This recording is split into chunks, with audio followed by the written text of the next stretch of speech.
안녕하세요. 598 부산행 시청자 여러분 그리고 새날 시청자 여러분 반갑습니다. 지난주에 이어서 이번 주에서 생방송으로 찾아뵙는 598 부산행 제 5회입니다. 저희가 출발할 때만 하더라도 이 방송 과연 몇 번이나 할 수 있을까? 걱정이 많았습니다. 네네. 근데 이제 조금 전에 이제 푸른나무님께서 오셔가지고 이 방송 전에 격려를 적극적으로 해주시면서 생각보다 빠르게 방송이 안정화가 되고 있다. 이런 칭찬을 좀 해주고 가셔가지고 저희가 나중에 이제 금일봉으로라도 이제 은혜 갚음을 해야 되는 게 아닌가라는 생각을 좀 하게 되면서 오늘 모신 분들 소개해드리겠습니다. 지난주처럼 똑같이 굳세게 자리를 지켜주고 계시는 부산 남구 을의 남자 국회의원 박재호 의원 나오셨습니다. 반갑습니다. 안녕하세요. 네. 그리고 이제 저희를 든든하게 받쳐주시는 정말 깜짝 놀랄 방송 재능의 소유자 부산시 금정구 부산시의원 전 부산시의회 의장 방인영 의원 나오셨습니다. 반갑습니다. 그리고 예고해드린 대로 얼굴이 훤하십니다, 아주. 달덩이죠. 조명이 필요 없으신데. 예. 요즘 이 캠프, 그러니까 당의 분위기를 이제 대변하고 있다. 이렇게 저희가 좀 말씀드릴 수가 있을 것 같습니다. 인천 연수구 갑 박찬대 의원 나오셨습니다. 예, 안녕하세요. 어디 보고 인사드려야 되나? 아무데나 보셔도 카메라가 다 따라갑니다. 그러면 뭐 저는 박인영 의원님만. 이쪽은 좀 별로야. 사실 저희가 지금 방송 준비를 할 때 저는 이제 주로 이제 보좌진 분들하고 미리 좀 이야기를 나누면서 의원님 스타일을 좀 파악을 하니까요. 그래서 이제 미리 저희 이수경 보좌관하고 이야기를 하면서 박찬대 의원은 뭐 어떤 스타일이냐, 어떻게 방송에서 좀 맞춰드려야 되냐 이렇게 했더니 안 맞춰줘도 될 거다. 본인이 알아서 챙겨 먹는 사람이다. 이런 말씀을 해주셔가지고 제가 여러 기대를 했는데 지금 벌써 기대 이상입니다.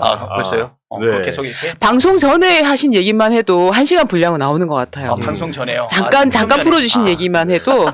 일단 의원님 저희 네. 이제 새날 시청자 여러분께 오늘 또 새날 처음 오신 거잖아요. 예, 오늘 처음 왔습니다. 인사를 좀 드리는 시간을 갖도록 하겠습니다. 예. 말씀 주시죠. 예, 안녕하세요. 네. 오늘 새날 처음 출연했습니다. 진짜 새날이네요. 그죠? 예. 앞으로 헛날이 될 때까지 열심히 오도록 하겠습니다. 예. 박찬대입니다. 감사합니다. 네. 지금 우리 시청자 여러분들께서 약간 당황하셨을 거예요. 이분이 지금 뭔가 농담을 시도했는데 듣다 보면 중독됩니다. 이 관심이 많으신 분들은 아실 겁니다. 박찬대 의원이 저런 멘트를 자주 하십니다. 심지어 이제 이재명 캠프의 대변인으로 맹활약을 하시는 도중에도 오죽했으면 후보까지 중독이 되셔가지고 썰렁 개그를 담당하고 계신다는. 썰렁 개그를 담당한 오늘 분위기가 찬데 할 때 그 찬데입니다, 저분이. 네. 오늘 하여튼 여러 방면에서 활약을 좀 부탁드리겠습니다. 네. 알겠습니다. 의원님께서는 저희 방송 전에 혹시 보신 적 있어요? 예, 그렇지만도 출연한다 그래가지고 긴장이 돼가지고 네네네. 좀 모니터링을 좀 해봤습니다. 예, 어떠시던가요? 예, 뭐 박재호 배우는 괜찮은 것 같아요. 야, 역시 직원 직설. 좋다. 역시. 차원. 그래도 우리 박인영 네. 의원님 때문에 조금 균형이 맞는 것 같아요. 그래서 네네. 오늘 제가 딱 나오면 이 방송 어떻게 규정을 해야 될까? 네네네. 양박은 들어보셨죠? 양박, 예, 그렇죠, 예. 박인영과 박찬대. 네, 양박 박재호. 예. 이 삼박자. 삼박. 삼박! 삼박자가 맞아지는. 예. 이게 고스톱 칠 때 꼭 피해야 되는 게 쓰리박이잖아요. 그런가요? 그렇죠. 네. 죄송합니다. 제가 오늘 아니, 그래, 놓고 지가 모으면 되잖아. 알겠습니다. 우리 고스톱 같은 건 잘 안 해서. 갑자기 본인만 사시려고 지금. 아니, 우리 어릴 때는 좀 험해가지고 도리지구 땡을 많이 했어요. 어릴 때 우리 동네가 좀 험해요. 용현동이라는 데인데 네. 거기는 겨울에 이제 구슬치기 하면 손실이잖아요. 예. 그래서 직구땡으로 했죠. 직구땡으로? 어릴 때부터 단련돼가. 예, 구슬 100개 딱 놓고. 이게 거친 말씀이 벌써부터 오늘 아주 기대됩니다. 오늘 정신을 단디 차리지 않으면 네. 말리겠다. 지금 제 혼이 요 정도 지금 빠져나가 있습니다, 지금. 벌써 빠져나가는 것 같습니다. 눈빛이 엄청 흔들리고 계세요. 네, 엄청 흔들리고 있어요. 네. 오랜만입니다. 근데 네. 전 처음 출연인데 네. 이렇게 까불어도 되나요? 그럼요. 야, 그러면 제 세상이네. 까부는 게 아니고 이 점잖아. 이거 점잖은 거예요? 저 하는 걸 보십시오. 이게 방송 진행입니까, 의원님? 아니 그래도 오늘 가볍게. 네. 아니, 너무 잘하시는 것 같아요. 아, 별 말씀을요. 예. 저희가 뭐 의원님한테도 설명을 좀 한 번 더 드리자면 우리 또 시청자분들께서도 아직 좀 모르시는 분들이 계실까봐 598 부산행은 기본적으로 서울에서 부산까지 혹은 부산에서 서울까지 오는 KTX 요금이 59,800원입니다. 그래서 서울과 부산을 잇는 네. 전국 8도를 잇는 우리가 이제 국토 균형 발전과 국민 통합을 위해서 어떤 기여를 해보자. 부산을 널리 알리자. 이런 방송입니다. 네. 의원님께서도 이제 많이 좀 협조를 해주시길 네, 부탁을 알겠습니다. 드리겠고요. 네. 혹시 우리 박재호 행님하고 네. 이전에도 이제 깊은 인연이 있으시다고 좀 말씀을 듣긴 했는데 뭐 에피소드라든지 뭐 인상적이었던 부분이라든지 뭐 이런 게 있을까요? 예. 저 재호 형은 딱 보시면 아시겠지만 네. 일단 사람이 구수하잖아요. 아, 그렇죠. 사실 뭐 형님하고 저하고 나이 차이가 좀 있는데 네. 뭐 얼마 안 나고 뭐. 입사 동기 아닙니까? 입사 동기. 입사 동기고. 그래서 우리 입사 동기요? 네, 입사하기 전에 네. 예비 입사자들 MT가 있었어요. 아, 국회에 그 같은 동기로 이제 입사하신 거죠? 그렇죠. 근데 네. 이제 입사하기 전이었죠. 음. 설마 부산에서 박재호 되겠나 뭐 이럴 때 물론 저도 이제 연수구에서 야 연수구. 박찬대 되겠나 저거. 그 어려운 연습을 했어 예, 진짜. 우리 지역은 민주당으로 한 번도 당선 못 당선 해본 되는. 지역이거든요. 그렇죠. 네네네.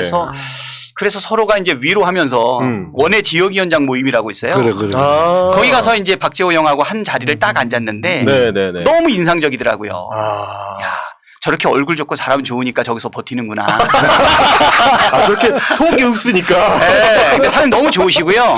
우리 지역에도 박재호라는 분이 계세요. 아. 예, 근데 사실 제가 그분 도움을 많이 받아가지고 아, 네. 지역위원장 경선할 때 그분이 네. 저를 많이 밀어줘가지고 어. 그래서 그분 덕분에 제가 지역위원장이 됐고요. 네네네. 그다음에 박재호 보고서 네. 우리 박재호 위원장님, 의원님 보고서 제가 아마 당선되지 않았나. 아. 그게 이제 첫 번째 네. 에피소드. 네. 그다음에 아. 두 번째는 뭐였냐면 지금 우리 문재인 정부의 마지막 총리로 있죠. 김부겸 총리. 네, 순장조 총리. 그러니까 김부겸 총리님 인사청문회를 할 때 네. 그때 이제 제가 여당 간사 역할을 맡았어요. 아, 네네. 사실 그때 상대편이 누구였냐면 서병수 전 시장, 그다음에 이제 김도읍 간사. 김도관 엄청 센 분들. 그렇죠. 네. 사실 저는 이제 교육이 그때 간사를 하고 있어가지고 네. 상대편이 곽상도 간사였어요. 아, 또 거기 또. 그렇게 또 그 이름이 세상을 나오는군요. 다 그러니까 네. 상설 간사를 하면서 네. 파트너가 곽상도 간사였고 야. 그리고 또 비상설로 인사청문회를 하는데 이번에 김도읍 김도읍 간사라는 간사. 거예요. 아, 사실상 물리적으로 멱살만 안 잡지 거의 그 수준 아닙니까? 근데 제 얼굴 보면 다 녹더라고요. 근데 전혀 가리지 않고 똑같은 얼굴. 예, 근데 제가 사실 버틸 수 있었던 것은 네. 우리 저기 재호 형님 때문에, 해임 때문에. 해임 때문에. 예, 이 해임이 네. 예, 그 두 분을 해임시켜 버렸어. 아. 해임 딱 이렇게 해가지고. 아, 그렇죠. 사실은 이제 맞죠. 서병수 위원장님은 그렇죠. 일단 제가 인격은 모르는데 네. 일단 점잖으시더라고요. 아. 외견상. 네네. 그리고 이제 형님 같은 느낌이 들고. 네네. 김도읍은 딱 보면 좀 약간 긴장되잖아요. 그렇죠. 예. 보살 출신이 약간. 생긴 건 시골 눈빛 사람. 막 장난 아니고. 그러니까 외모는 시골 사람 같은데 네. 이름은 도읍지란 말이야. 벌써 이제 그 언밸런스. 예, 언밸런스. 예, 겉과 속이 다른 거죠. 그렇죠. 그래서 그리고 좀 긴장도 되고 또 이분이 내가 또 막상 겪어보니까 앞에서는 욱박 지르는데 네. 또 뒤에서는 뒤끝이 없더라고요. 아, 그래요? 이거 왜 그런가 했더니 재호 형이 손봐준 것 같아요. 아, 뒤끝이 없는 게 뒤에 박재호가 있어가지고. 그렇죠. 아. 그래서 그때 사실은 좀 긴장은 했어요. 네, 네. 왜냐하면 내가 저 김도욱 간사 네. 저 기차 화통 삶아 먹은 것 같고 네네네네. 또 최근에 또 우리 백혜련 우리 위원이 그렇지. 얘기했잖아요. 음. 어디서 누나를 불아리고 그래 딱 그랬잖아요. 이게 눈 막 이렇게 불아리고 그러면 좀 네네네. 무섭거든요. 그렇죠, 그렇죠. 근데 우리 박재호 의원님이 역할 잘 해주셔가지고 그때 우리 김부겸 네. 네, 총리님 인사청문회 원만하게 잘 할 수 있었고 네. 그때 이제 우리 박재호 의원님을 네. 우리 해임을 사실 내가 참 좋아했는데 음. 막상 일을 같이 해보니까 네네네. 역시 속도 꽉 차 있더라고요. 그리고 진짜가 아닙니다. 그리고 많이 배웠어요. 음. 나 진짜 열불나는데 그걸 네. 다 참아내시고 어. 분위기 잘 이끌고 어. 예, 그다음에 김도읍은 아우로서 다독거리고 네네네. 서병수는 또 지역 형님으로서 잘 존대하고 모셔가면서 어. 일을 풀어나가는 모습을 보니까 여야 간에도 일단은 협치는 가능하겠구나. 형식적으로. 그 가능성을 이제 재호 형이 보여줬다. 예, 그래서 그 내용을 전혀 보면서 그런 건 아니고. 저 형님이 그 부산 남구에서 오랫동안 고생한 게 다 꽁은 아니구나. 저 이 생각을 좀 가졌고요. 요게 이제 그 맑은 면 앞쪽에서 이제 국회의원들한테 공식 질문했을 때 나오는 이제 반응이고 네. 제가 사전 취재를 좀 해봤는데 비하인드 얘기가 또 있습니다. 비하인드 얘기가 제가 들어보니까 이 간사를 맡으셨는데 어쨌든 이제 인사청문회 준비를 할 때는 우리 쪽에 이제 실탄도 많이 좀 쟁여놔야 우리 쪽에 그 자료라든지 뭐 이제 준비 상황들이 좀 잘 준비가 돼야 사격을 할 수가 있는데 그때 약간 어려움을 겪으실 때 또 이제 제호햄이 또 이제 김부겸 총리하고 또 깐부 아니겠습니까? 전화를 해가지고 직접 통화를 해가지고 이놈 저놈 하시는 걸 보고 깜짝 놀라셨다는 그 얘기를 제가 슬쩍 들었습니다. 싸가지 없구나 생각했죠.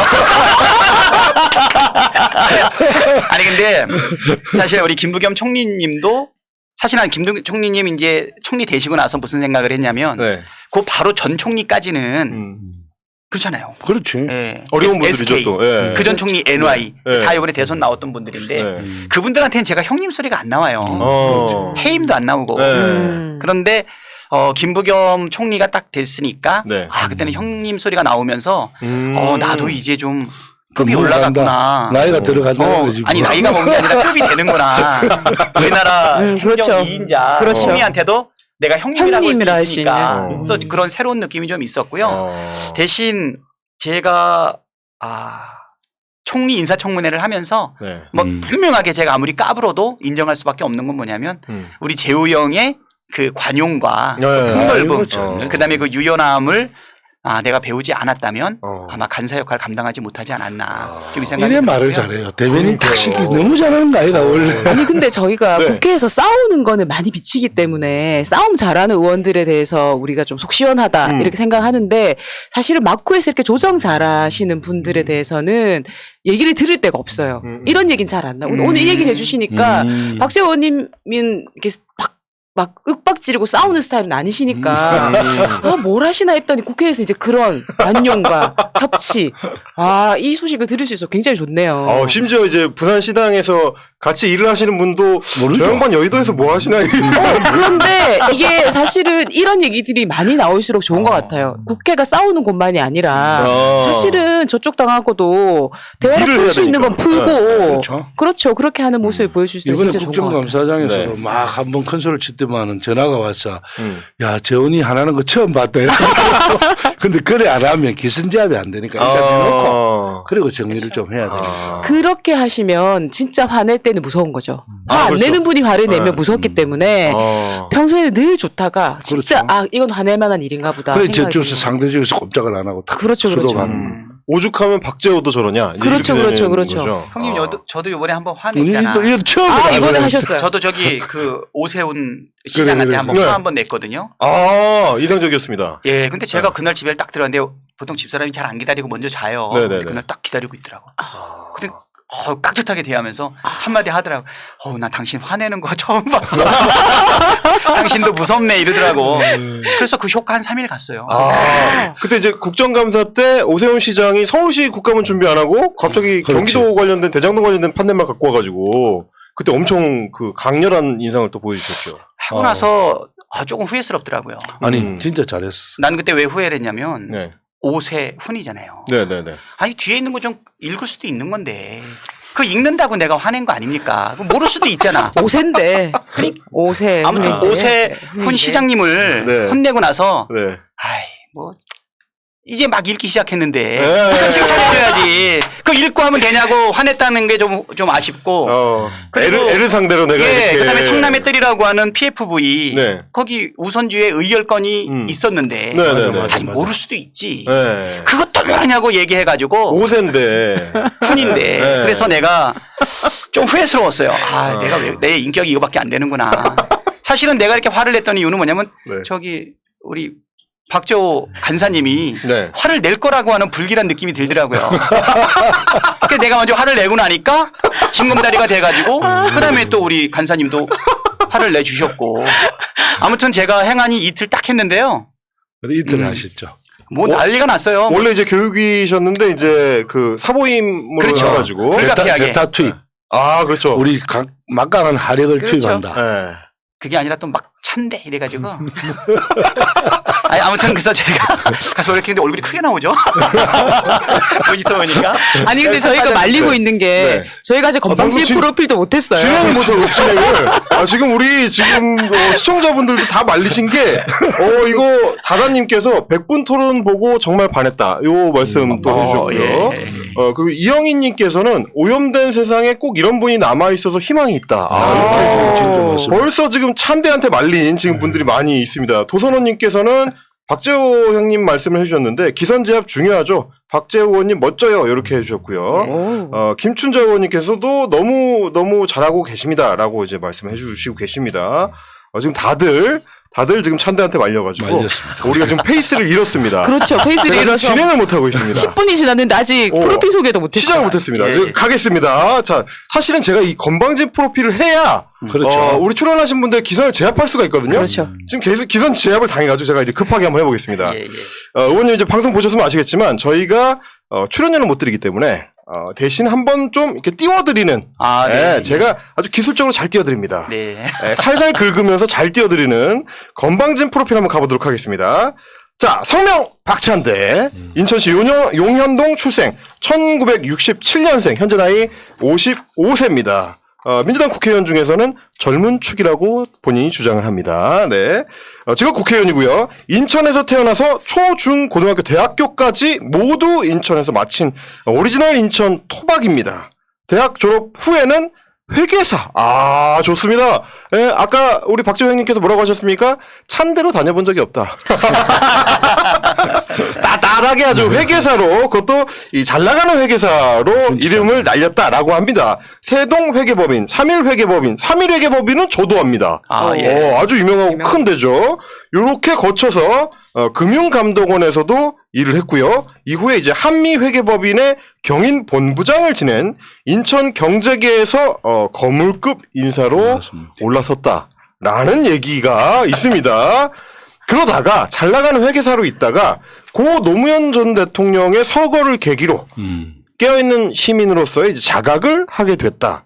마치 이제 노무현 전 대통령도 학생운동하는 학생들을 만나고 나서 깨어난 것처럼 그런 과정을 거쳐서 2011년에 정치를 해야 되겠다라고 결심을 했고 2012년에 민주당에 입당을 했습니다. 자, 2012년 제19대 총선에 인천시 남구을에 출마를 했는데 야, 여기도 남구을이네요. 예. 부산의 남구을, 인천의 남구을. 네, 그렇습니다. 2012년에 두 분 다 나란히 탈락을 하셨습니다. 본선도 못 나왔어요? 아니 우리는 본선 나왔지 나오지. 네. 나는 컷오프. 컷오프 되셨습니다. 본선도 못 나고 포스트도 못 붙였는데. 예. 공천 탈락을 한, 재호 형님 말씀대로 포스터도 못 붙여본, 네. 그런데 이때 공천을 받으셨던 그분이, 지금은 국민의당에 가 계십니다.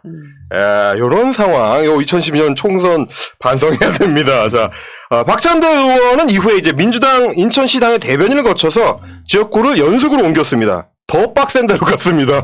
더 빡센 데로 가서 2016년 20대 총선에 도전을 했는데, 연수구 갑에서 당당하게 재수만에 당선을 했습니다.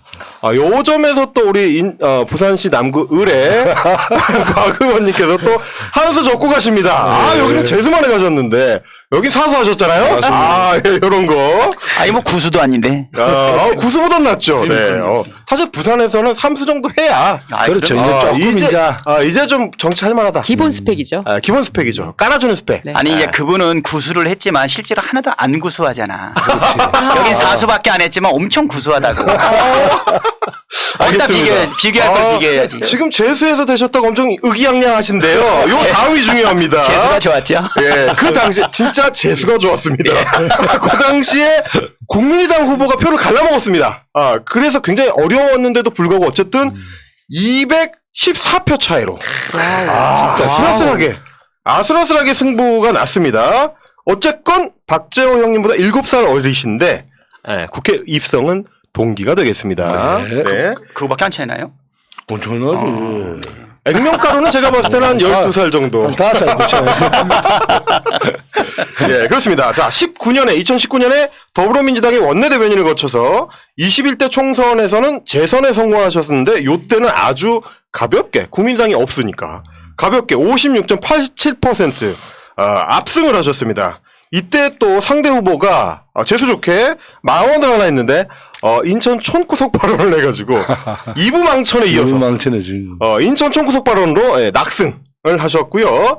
자, 부산 남구처럼 민주당 계열이 당선된 적이 없었던 인천 연수구에서 우직하게 지역 활동을 담당을 해서 연수구의 민주당의 토대를 닦은 인물로 꼽을 수가 있을 것 같고 21대 국회가 개헌된 뒤에는 주로 이제 교육위에서 학교 밖 청소년 보호 그리고 대안학교들에 대한 학습권 보장 그리고 이제 대학 등록금 반환 제도 이번에 이제 코로나 때문에 대학생들이 워낙에 이제 어려움을 많이 겪었기 때문에 이런 부분에서 매진하는 활동을 해왔습니다.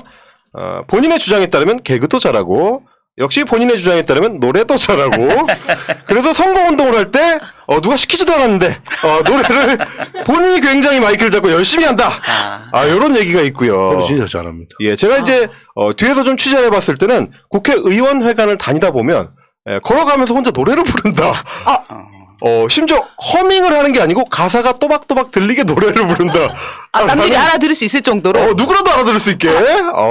거의 성악가다. 이런 얘기가 있습니다. 뭐 이제 보좌진들이 봤을 때는 굉장히 좀 경쾌한 의원입니다. 왜냐면 본인이 직접 이제 가방을 메고 다니면서 노래까지 부른다. 그래서 저 보좌관 누구지? 했는데 국회의원이더라. 이런 얘기도 들리는. 뭐 외모로만 보면 한 비서관급 정도밖에 안 보이죠. 야, 오늘 참 여러 번 선을 넘으시네요. 오늘 우리는 다 들러리 하고. 자, 회계 전문가에서 교육 전문가를 거쳐 이제 이재명 후보의 수석 대변인으로 맹활약을 했던 앞으로 남은 대선에서도 맹활약이 기대되는 변화를 두려워하지 않고 끊임없이 공부하는 재능 많은 국회의원. 당신은 욕심쟁이 우후후. 감사합니다. 예. 마음에 드십니까, 의원님? 너무 마음에 듭니다. 네. 예. 저희가 해드릴 게 딱히 없어가지고 예. 요거 하나 제가 일주일 동안 준비합니다. 좀 더 잘할 수 있었는데 그러면 난 바로 쓴 줄 알았죠. 알겠습니다. 가슴 깊이 새기도록 하겠습니다.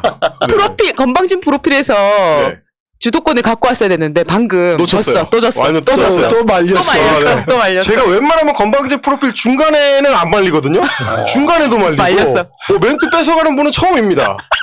만만치 않다. 오늘 정신 똑바로 차려야 된다. 정신 똑바로 차리지 않으면 끝날 때쯤엔 자리가 바뀌어 있을 것 같습니다. 지금. 그렇습니다. 네. 그러게.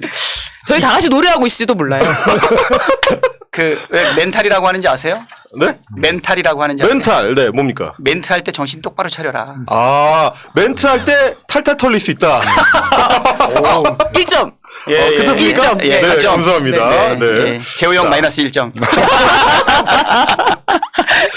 같이 있으면 맨날 마이너스야. 진짜 못 살겠네요. 못 살겠어. 난리가 났습니다, 지금. 이 방송이 지금 박찬대 TV인지 598 부산현행인지 모르겠습니다, 지금. 좀 부산하긴 하네요. 야, 만만치. 아니, 어디 연습하고 오신 거 아닙니까? 늘 연습하죠. 훌륭하십니다.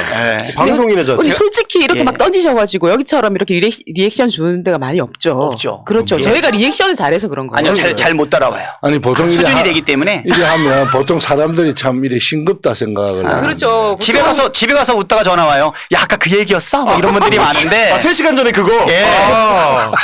여기는 정말 날 것으로 새 것으로 딱 우리가 다 알아듣잖아. 예. 감사합니다. 이름이 좋네요. 지금 우리 새 거와 날 것, 새날. 네, 시청자분들께서도 제가 안 말리려고 지금 엄청 정신 바짝 차리고 있는데. 끊임없이 던지셔. 그러니까요. 방금도 던지셨어. 새 이게 것과 날 것. 비결이 있네. 10개 던지면 2개는 되겠지. 맞아요. 많이 던지세요. 많이 던지세요. 저기 홈런왕도 3할을 넘기 어려워요. 그렇죠.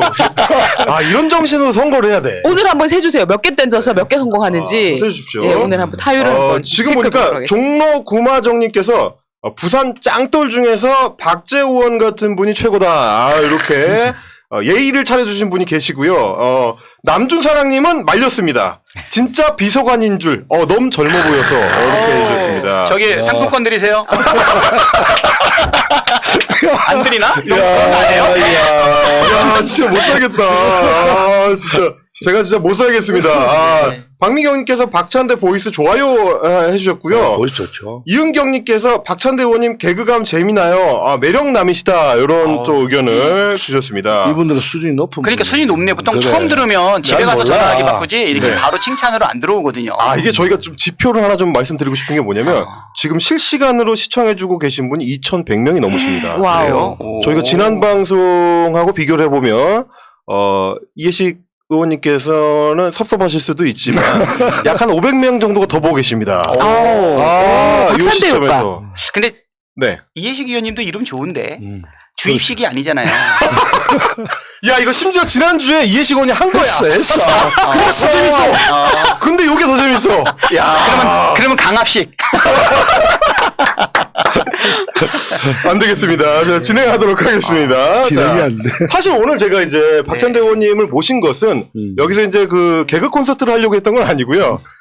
이제 경선 캠프 때 열린 캠프에서 이제 수석 대변인을 지내셨기 때문에 이재명 후보가 민주당의 대선 후보가 되기까지의 과정에서 어떤 재밌었던 얘기들이 있었나.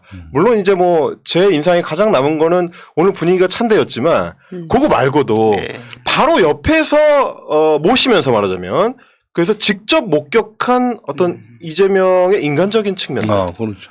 잘 전달이 안 되고 있는 측면들 이런 거 혹시 뭐 좀 말씀해 주실 만한 부분들이 있을까요? 그러게요. 이재명 지사님 굉장히 장량꾸러기세요. 그리고 따뜻해요. 그분 주변에 차가운 사람은 박찬대 이름밖에 없어. 아니 진짜로 따뜻하고요.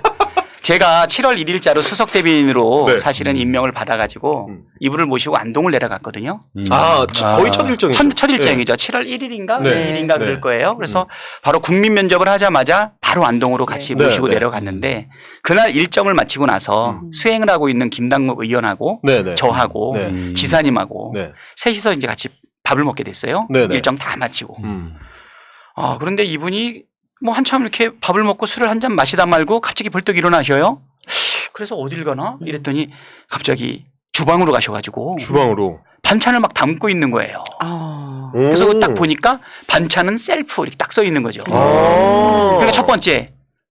그래도 뭐 대선 뭐 예비 후보 정도 되면은 저기 경기도지사고. 그러니까 뭐 아주머니 이거 뭐 반찬 좀 더 달라 이렇게 하면 되는데 네. 원칙을 지키는 분이라는 거죠. 그렇죠. 몸에 배어 있는 반찬은 거죠. 셀프, 네. 반찬 추가는 그러니까 본인이 일어나가지고 반찬을 담는다는 거죠. 그래서 첫 번째는 원칙을 지키는 정치인이구나. 그리고 두 번째는 솔선수범하는 정치인이구나. 그리고 세 번째로는 소탈한 정치인이구나. 그걸 딱 느꼈어요. 그래서 제가 깜짝 당황하긴 했는데 또 대변인 된 지 하루밖에 안 되는데 가서 네네. 바로 제가 하겠습니다 이러면 또 없어 보이잖아요. 그래서 그 옆에는 김당국 발을 막 찼죠. 야 네. 술은 네가 술은 네가 갖고 와. 그래가지고서 네. 굉장히 작은 사건인데 네. 그래도 성남시장 8년 거치고 그다음에 유력 경기도지사. 대선 주자로서 경기도지사 하시던 분이 어. 고향에 가서 밥을 먹는데 음. 고향 아주머니한테 반찬을 좀 더 달라고 하면 될 텐데 원칙도 본인이 가서. 지키고 네. 예 어. 솔선수범하고 소탈한 모습을 보이면서 그게 저한테는 이제 처음으로 굉장히 좋은 이미지를 맞다. 주셨던 것 같아요. 그런 아마 그런 따뜻한 부분에 대해서 하면 좋고요. 우리 김남국한테 얘기를 하라 그랬더니 김남국은 그러더라고요. 사실 수행을 하다 보면 네. 아주 내밀한 부분까지 다 보니까 맞아. 흔들리는 감정선이라든가 네, 네, 네. 안 좋은 부분들 보게 되죠. 보게 되잖아요. 네. 근데 김남국이 묻어난 건지 둔감한 건지는 몰라도 자기한테 단 한 번도 화를 낸 적이 없대요. 대단하신데요. 네. 네. 그 저도 생각을 해보니까 내가 알아서 겼지 네. 나한테 무섭게 한 적이 없어요. 여기서 그러니까 1차적으로 저희가 이제 이재명 후보 의외죠. 어떤 그런 어떤 품새 이거를 읽을 수 있는 동시에 김남국 의원이 눈치가 없구나. 둔하다. 예. 그런 느낌이 좀 들긴 하는데 그렇게 봐도 될까요? 그래서 네. 우리 후보가 김남국을 좋아하는 것 같아요. 왜냐하면 가끔씩 감정선을 보였는데도 불구하고 상대가 못 알아들는 건지 모르고 묻어나니까. 제가 잘 참네. 아, 미안하니까 잘해주고. 되게 중요한 덕목이네요. 예, 그냥 뇌피셜입니다. 알겠습니다. 아무튼 우리 후보님이 네. 사실은 이렇게 막 싸움닭 같은 느낌도 있고 굉장히 강한 인상이죠. 절대 굴복하지 않고 네. 돌아가지 않고 저번에는 한번 조선일보를 상대로 막 선전포고도 했잖아요. 네네네. 나 적당히 누르면 굽히고 돌아가는 스타일 아니다. 끝까지 한다. 음. 경선에 개입하지 마라. 딱 한번 얘기했던 부분이 있었거든요. 그렇기 때문에 싸움을 피하지 않는 단호한 면만 있다고 생각을 하는데 굉장히 관대한 편이에요. 근데 이제 선거를 치르다 보면 그게 이제 본선이든 당내 경선이든 선거를 치르다 보면 여러 우여곡절을 이제 겪게 되잖아요. 근데 이제 의원님도 뭐 우리 형님도 이제 워낙 선거를 많이 치러보셨으니까 옆에서 이제 지켜보셨을 때는 뭐 부산 시당위원장이라서 어느 캠프에는 못 가셨지만 예. 이재명 캠프를 지켜보셨을 때 경선 치르는 과정에서 아 저거를 잘 방어할 수 있을까? 저거 되게 힘들겠는데 이런 아찔했던 순간 이런 게 있을 것 같아요. 뭐 좀 이따 이제 의원님께 여쭤보겠습니다만 형님이 보셨을 때는 제일 좀 아슬아슬했던 순간 어떤 때였을까요? 제가 이제 아슬아슬했던 순간이 네. 어쨌든 조직적으로 처음에 이제 이래 합류하시는 분들이 좀 센 분이 간다라는 이제 생각이 들었어요. 센 사람이 간다. 왜냐하면 이제 전투력이 강한 사람. 네. 근데 후보도 전투력이 강한데 좀 온화나들이 친구들이 가면 좋겠다. 이제 왜냐하면 이게 부딪히잖아요. 그렇죠. 근데 생각보다 그런 걸 잘 이겨내는 걸 보고 내가 이재명 후보님을 다시 봤죠. 왜냐하면 이게 이제 갑론을박이 막 생길 거 아닙니까? 그럼 더 세게 가자. 뭐 이런 사람도 있을 수 있는데 그런 걸 자기 나름대로 철학을 가지고 강한 곳은 아주 강하게 하고 약한 곳은 아주 약하게 더 겸손하게 하는 모습으로 이걸 잘 극복해내는 걸 보고 아 저분이 참 그래도 철학은 갖고 있구나 이런 생각을 제가 혹시 이렇게 강성끼리만 뭉쳐서 극단적으로 할까봐 걱정을 저 했는데 걱정을 했죠. 사실. 그거를 잘 컨트롤 하더라. 근데 찬대가 있어서 조금은 그럴 수 있었다라고 생각했지만 찬 걸 계속 부으니까. 처음에 갈 때는 뜨거워지지가 않아. 뜨거워지는 사람들이 많았어. 그리고 누가 있었을까? 김영국부터 뭐 지금 복화술로 지금 이름은 복화술로 복화술로 이름이 이름이 지금 예. 나왔어요. 이니셜로 이니셜로. 여러분 혹시 누군지 아시겠으면 올려주세요. 그 수석 대변인이 봤을 때 네. 아찔했던 순간 혹은 뭐 어떤 환희가 느껴졌던 짜릿한 순간 뭐 이런 걸 좀 꼽아주신다면 아무래도 이제 우리 경선이라는 레이스를 통해 가지고서 이 발표가 날 때마다 네. 환희하지 않을까 싶어요. 근데 1차, 2차, 3차 이렇게 나올 때 네. 저는 개인적으로 가장 조마조마했던 결과는 제가 있는 인천 결과였어요. 몇 사람 조인하지 못한 데다가 네, 현역 네, 네. 국회의원은 대변인 한다고 맨날 중앙에 와 있는 나 하고 그다음에 이제 우리 옆지역구의 정일영 위원님 한 분이 현역으로 계셨거든요. 많은 분들이 돕고 있었지만 그래도 제가 많이 지역에서 돌아다니지 못하다 보니까 과반을 쭉 유지하고 있는데 인천에서 과반을 못 유지하면 어떻게 될까라고 하는 염려가 있어가지고 혹시 내가 쪽팔리는 일이 생기면 어떡하나 걱정도 많이 되고 예. 너 뭐 했어? 뭐 이럴까 봐. 그러니까. 수석 대변인이 뭐 했어? 이럴까 봐 그런 약간 걱정이 되더라고요. 그랬는데 넉넉하게 과반을 인겼을 때 너무 기뻤고요. 왜냐면 서울보다 잘 나왔죠. 인천이. 서울보다는 엄청나게 잘 나왔죠. 그래서 좀 전에 바로 이어지시네. 내가 말 끌까봐. 그때 이제 좋았고 그다음에 또 하나 얘기한다 그러면 사실 광주하고 전남을 좀 걱정을 좀 했었죠. 예. 워낙 이제 이낙연 후보의 이제 홈그라운드니까. 네, 그렇죠. 또 상징성도 있고. 네. 근데 이제 광주 전남에서 이제 광주하고 전남을 합친 결과 0.17%가 적었잖아요. 그렇죠. 네. 만약에 광주를 띄어냈다 그러면 아마 광주는 이기고 전남은 조금 더 벌어졌을 가능성이 있거든요. 그래서 저는 우리 호남 분들의 선택, 특히 광주와 전남 분들의 선택을 보고 깜짝 놀랐어요. 사실 민주당 대선 경선 때마다 호남의 선택이 곧 이제 민주당의 선택이 되니까. 네. 그래서 이제 제가 볼 때는 그 호남을 기반으로 해서 그 출신인 우리 NI 우리 후보의 체면도 지켜주면서 그렇지만 대세에는 변화 없다라고 하는 부분을 보여줬던 거죠. 그다음에 민심. 그렇죠. 그다음에 전부까지 합쳤을 때 다시 과반을 넘잖아요. 50.1%로. 그래서 제가 광주 전남의 0.17% 우리가 이제 지는 거를 딱 보면서 야, 참 절묘하다. 이 생각이 들었고요. 다시 전부까지 합쳐가지고 50.1%로 과반을 유지하는 걸 보면서 야 정말 신묘하다. 내가 그 생각이 들어서 아마 그걸 아마 다른 방송에서 표현 누군가 일부러 이렇게 숫자를 맞추고 있는 것처럼 정말 절묘하게 그렇게 숫자가 나왔었죠. 이게 정말 대선은 하늘이 돕지 않으면 어렵지 않겠냐. 그리고 하늘의 감동, 그다음에 하늘의 조력을 받는 것은 바로 민심인데 네, 네. 그 민심이 아마 천심에 반영되지 않았나 좀 이런 생각이 좀 들었고요. 그리고 이제 아찔했던 순간은 이제 마지막에 네. 예. 대장암. 우리가 경기도까지 네. 경기도까지는 예. 경기도는 경기도만 했을 때 59.29 나왔죠. 예. 그 누적으로 55.29 나왔고. 네, 네. 근데 3차 선거인단 투표 결과 딱 나오니까 딱 나왔는데 그냥 깜짝 놀라고 저도. 잘못했나? 뒤집어서 밝은 거 아니야? 잘못한 거야. 아니요, 뭐 그렇죠. 했는데 그래도 너무 놀랐는데 네. 마지막에 누적 득표율이 50.29잖아요. 예. 그렇죠.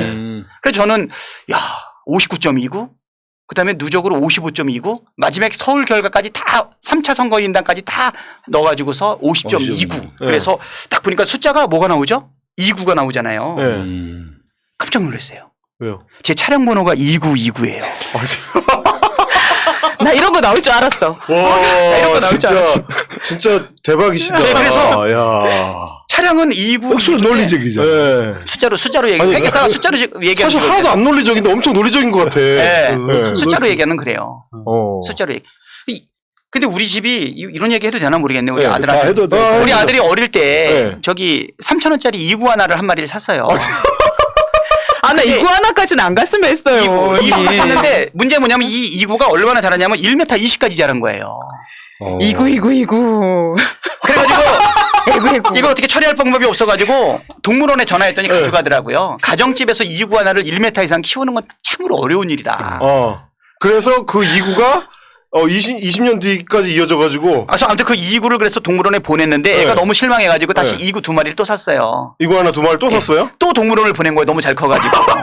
그래서 제가 동물원에 키워서 보낸 이구가 3마리인데 그게 그 이구가 59.29, 50.29, 50.29, 55.29 이렇게 이구가 셋이 나오고 차량 번호는 2929 그래서 아니 그렇게 하시면 안 돼요. 어느 정도에 아니, 저 지금 끊어주셔야지. 너무 이구아나 놀란 게 얘기를 지금 이렇게까지. 이게 너무 놀란 게 보통은 이제 그 캠프의 수석 대변인쯤 되면 네. 일단 이제 후보한테 공을 돌리지 않습니까? 근데 이분은 지금 나오셔가지고 이재명 후보가 이긴 거는 내 덕분이다. 내 차 번호 때문이다. 내 차 번호 때문이고 우리 아들이 옛날에 이구 하나를 잘 키웠기 때문에 요 어떤 운명의 이 기운이 모여가지고 이재명 후보가 절묘한 퍼센테이지로 당선이 된 거다. 그리고 이상하게 설득되고 있어 우리 모두가. 저는 정말 어안이 벙벙한 거죠. 이런 형태의 패널은 처음 보다. 이런 국회의원이 있을 수가 있는가 이거? 진짜 대단한. 아니 그래서 네. 이 얘기를 제가 왜 하냐면요. 제가 저번 20대 때 214표 이겼잖아요. 네, 214표.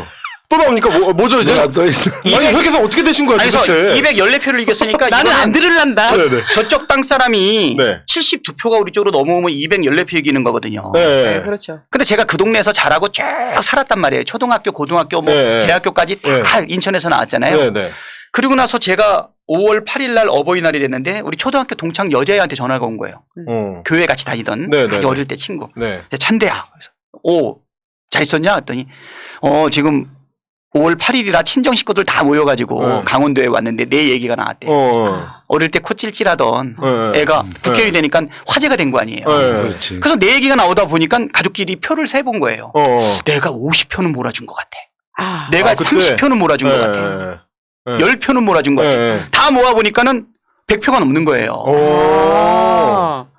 그러니까는 우리 아니었으면 박찬대 떨어졌네. 그래가지고 애들이 화가 난 거죠. 왜 전화 안 하냐 이거지. 우리 가족 때문에 붙었는데. 그렇네. 우리가 그 214표 중에 100표를 했다.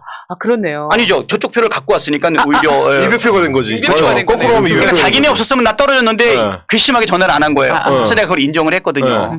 그리고 며칠이 지나고 나서 어느 날 어떤 사람이 저한테 일러요. 우리 캠프에서 일하던 네. 저기 자원봉사자가 하나 있었는데 이것도 2부로 연결되는 거예요? 아니요. 2부로 연결 안 되고 이 친구가 뭐라고 그랬냐면 남들 앞에 막 그래. 박찬대 내가 붙였어. 이렇게 얘기한 건 아닌 거야. 박찬대 내가 붙였어.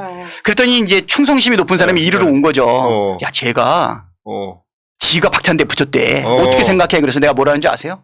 맞아. 걔가 나 붙였어. 여기서는 우리 형님 말씀을 들어봐야 돼요. 형님 떨어지시는 건 그런 얘기 얼마나 많이 들었겠어.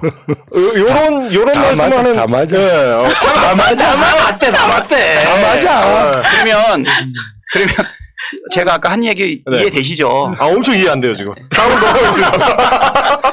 우리는 그냥 이거. 우리 그 시청자분들이 궁금하신 걸 물어봐요. 이구. 이구 진짜. 예. 햇살님 빵 터졌어요 하셨는데, 제가 좀 꼭 아픈 말씀 해드리겠습니다. 정신 차리십시오. 네.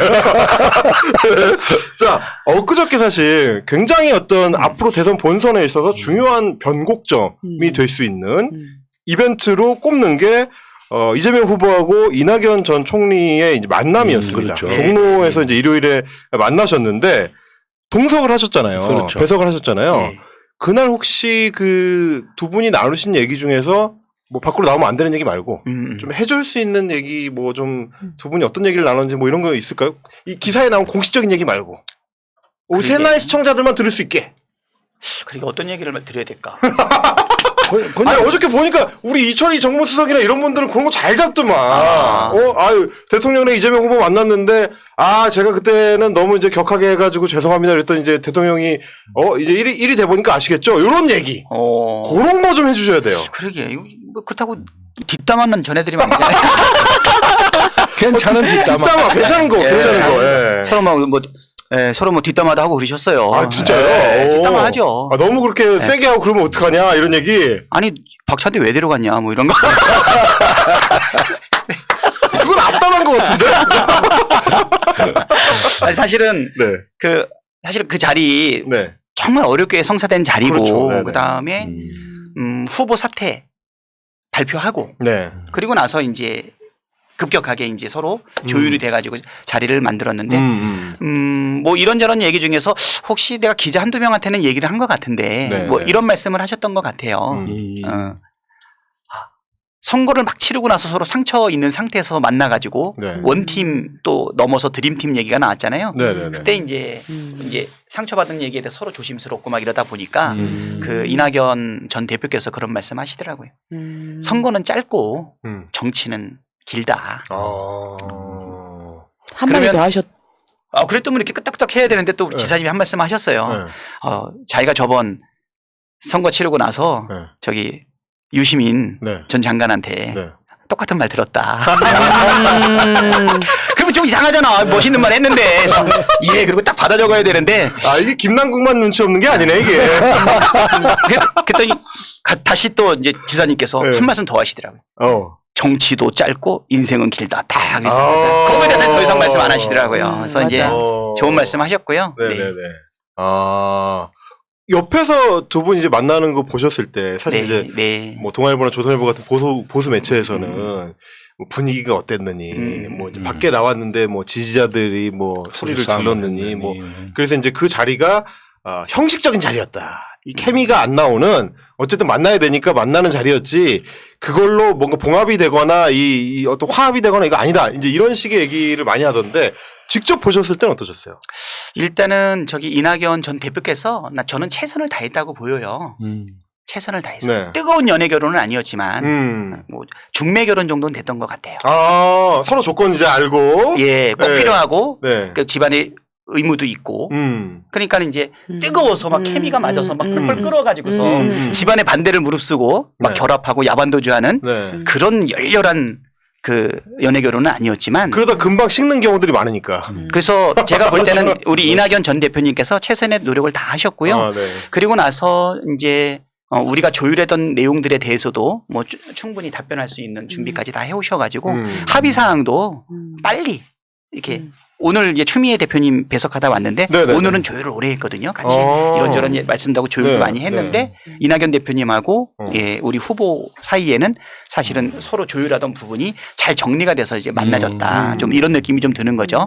뭐 집안으로는 누구시고 뭐 아버님은 뭐 하시고 이런 건 이미 다 알고 오신 거죠. 그렇죠. 연애는 그런 거 모르고 하잖아요. 한참 하고 난 다음에 아버지 뭐 하신다고 이렇게 되는 건데 이미 다 하셨던 그런 부분이 좀 있었고요. 저는 그 대화 중에서도 가장 감동적이었던 부분은 좋았던 부분은 그거인 것 같아요. 하나는 끝나고 이제 나갈 쯤 돼서 뭐 우리 후보가 먼저 와서 기다리고 이낙연 전 대표가 오시는 이렇게 형태를 취했는데 그러면 나갈 때는 어떻게 할 거냐 이 얘기에서 둘이 같이 나가자. 그래서 같이 나가자. 그때 우리 후보께서 애드립 치셔요. 나가실 때 꼭 제 손 잡아주세요.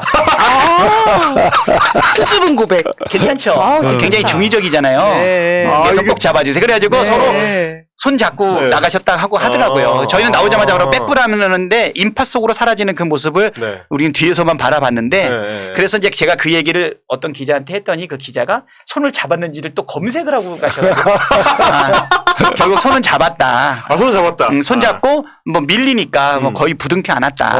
이렇게 얘기가 되거든요. 난 이 정도면 아주 후보님 말씀을 훌륭하다. 듣다 보니까 후보님이 지금 약간 그 애드립 욕심이 있으신 것 같아요. 아니, 진정성 있는 애들이죠. 네, 저도 네. 이게 아까 연구하냐 그랬잖아요. 네. 그렇지 않아요. 꽉 찬 걸 내놓는 거예요. 아.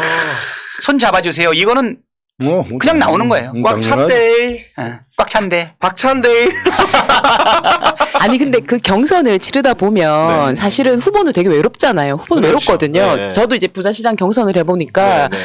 끝나고 나면 상대 경선했던 후보에 대한 같은 결 겪었던 사람들끼리 느낄 수 있는 그런 애틋함이 생겨요. 그거는 남들에게 설명할 수 없지만 아, 니도 고생 많았지. 아, 그래. 너도 아프냐? 나도 네. 아프다. 이런 마음이 생겨요. 그래서 어.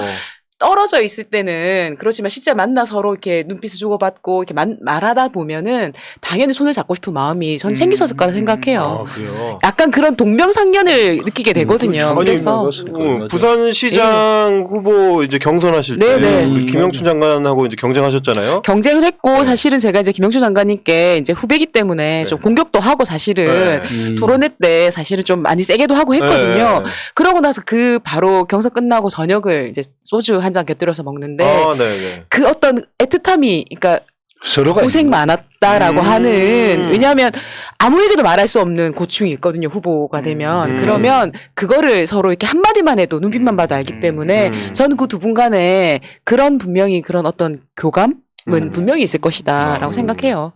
네. 이 말씀 듣고 이제 우리 시청자분들이 엄청 공감을 많이 해주시는데 선거는 짧고 정치는 길다 이 말 감동하신 분들이 많으시고 이은경님께서는 박찬대 의원님하고 이재명 후보하고 두 분 닮은 점이 있네요라고 하셨는데 애드립 욕심인 것 같습니다.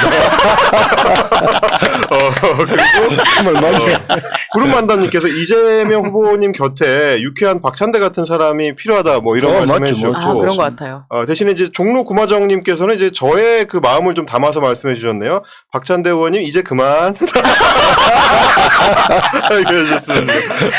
고생 많으셨다는 이제 말씀 많이 해주셨고 고생하신 거는 뭐 저희가 이제 생생하게 그 경선 현장을 보면서 이제 목격을 했으니까 이제 앞으로가 문제일 것 같습니다. 국정감사도 끝났고 청와대에서 이제 대통령님도 만나셨고 그럼 이제 당에서는 본격적으로 선대위 체제로 이제 넘어가게 될 텐데 그 선대위 체제로 전환이 되게 되면 어떤 점이 달라지게 되나 어떻게 준비를 하고 계신가 좀 이런 게 좀 궁금합니다. 일단은 선대위 체제라고 하는 것은 이제 당이 중심이 되는 거죠. 네. 그래서 이제 기본 설정이 당대표가 상임 선대위원장을 맡게 되시죠. 그렇죠. 네네. 그리고 이제 당대표 사무총장을 중심으로 해서 우리 민주당의 모든 역량을 모아서 공식 조직들이 다 움직이는 거다 보니까 지금까지는 이재명 캠프는 이렇게 다 이렇게 변방의 장수를 중심으로 해가지고서 그냥 온갖 사람들이 다 모여드는 거잖아요. 네네네. 그래가지고 이제 경선을 치렀는데 이제는 민주당의 정책, 민주당의 가치 그리고 민주당의 바로 선거 조직이 움직여지는 것이다 보니까 기존의 열린 캠프에서 있었던 사람들은 그 100일 동안 우리가 수행했던 그거를 가지고서 사실은 여기서 우리가 기득권 주장하면 안 됩니다. 다 물러나야 되는 거죠. 뒤쪽으로 좀. 네. 아까 저기 기자님 한 분이 와가지고 다 물러난다고 하는데 그건 100% 교체냐. 아니, 그럴 리가 있겠냐. 그건 아니고 원점에서 다시 하는 것으로. 네, 그렇죠. 그래서 열린 캠프는 해산이 됐고요. 네. 특히 우리 박재호 위원장님 같은 경우는 부산 시당위원장이다 보니까 그렇죠. 네. 뭐 형식적인 중립을 지켰지만 네. 뭐 속으로는 박찬대를 엄청 지지하기 때문에 그렇지. 이재명 박찬대를 지사를 같이 지지하지 않았을까. 나 때문에 네. 야 여기서도 숟가락이 이렇게 잘못하고. 나오는군요. 네. 그래서 야. 아니, 그런 분들이 많으셔요. 지금 우리 특히 부울경 같은 경우에는 다 네. 이렇게 이재명 지사님을 박찬대 때문에 가 아니고 네, 박찬대 때문이 아니고 이재명 지사에 대한 지지 의사가 분명하게 있음에도 불구하고 그거를 사실 중립적인 위치를 지키면서 사실 따뜻하게 지켜봐줬던 분들이 있거든요. 그런 분들한테 다 기회를 주셔야 돼요.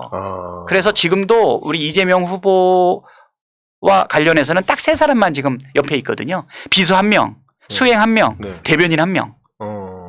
근데 대변인 이게 한 명이 누굽니까? 접니다. 예. 제가 알고 질문 드린 거 아시죠? 그 정도도 아세요? 그럼요. 그래서 야, 예, 그래서 이제 진짜. 선대위 체제로 돌아간다는 얘기는 그거예요. 사실 우리가 그래도 우리가 이재명 지사 경선 통과시키는 데 역할을 했는데 물론 이제 우리가 조언이 됐겠지만 네. 선거는 후보가 치르는 거거든요. 그렇죠. 후보의 역량이 거의 대부분이라고 생각이 네. 되고요. 대선도 마찬가지죠, 사실. 네. 대선도 그렇죠. 네, 그날 이제 우리가 그 NI하고 네. 그다음에 우리 후보하고 모여서 이야기를 할 때 당연히 이렇게 얘기했어요.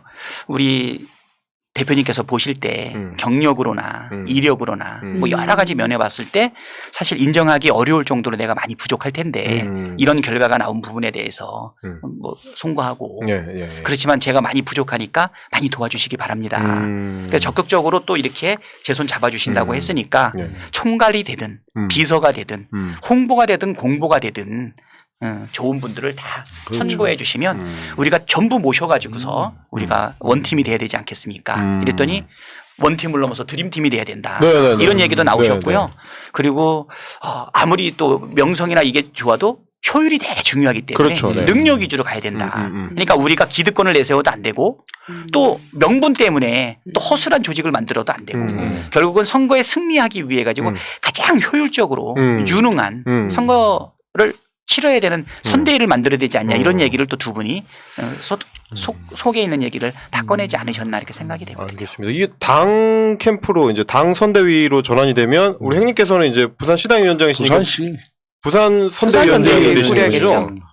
어떻게 좀 이렇게 구상을 하고 계세요? 어떤 식으로? 아직까지 많이 언론은 안 했지만 우리 위원장들하고 언론해서 네. 부산은 사실 어렵잖아요. 지형 그렇죠. 자체가. 그래서 지금 중도 쪽에 있는 분들이 이제 주변에 좀 안 있겠습니까? 부산은 중도가 좀 많이 그래도 존재하니까. 네. 그래서 그분들을 좀 다 영입을 좀 해서 선대위원장을 중도적인 인사들을 네. 일단 많이 끌어모으겠다. 그래서 저는 이제 어떤 분야에 좀 중도적인 인사가 들어오시면 그분을 중심으로 모든 그 자기들 그 분야에 네. 선대위원회 본부장 다 만들고 이래서 전권을 주는 방식으로. 정권을 주고 한 250명, 300명 정도의 선대위원장을 만든다. 250명, 300명. 네, 대신에 전부 다 공동선대위원장이다. 상임선대위원장. 네 자리를 다 주면 되니까. 그래서 자기 분야별로 네. 그분들이 열심히 좀 도와주십사 하는 걸 부탁드리고 그분들이 중도에 계신 분들이 이제 어느새가 좀 우리가 붙으면 네. 좀 오시게 할 수 있잖아요. 그래서 미리 명단하고 이런 걸 좀 많이 지금 준비해 놓고 연락도 한 번씩 드리고 하고 있습니다. 역시 이 선거를 많이 치러본 분들이 미리미리 지금 세팅을 네, 준비를 하고 계신다라는 생각이 들고 저희가 이제 598 부산행이니까 결국 이제 부산 얘기로 다 모아야 됩니다. 네, 예. 결론은 모아야 됩니다. 그래야 선거가 되고 우리 찬드가 또 온대로 가고. 네. 항상 여쭤보는 게 이제 이재명 캠프 계셨던 분들한테 오시면은 저희가 항상 여쭤보는 게 이재명 후보가 생각하는 부산의 중요성 혹은 부산 선거의 의미 뭐 이런 걸 우리가 우리 시청자분들은 어떻게 봐야 되느냐 요걸 좀 여쭤보고 싶었습니다. 질문하신 건가요? 네네네. 예. 이재명 후보한테 부산이란?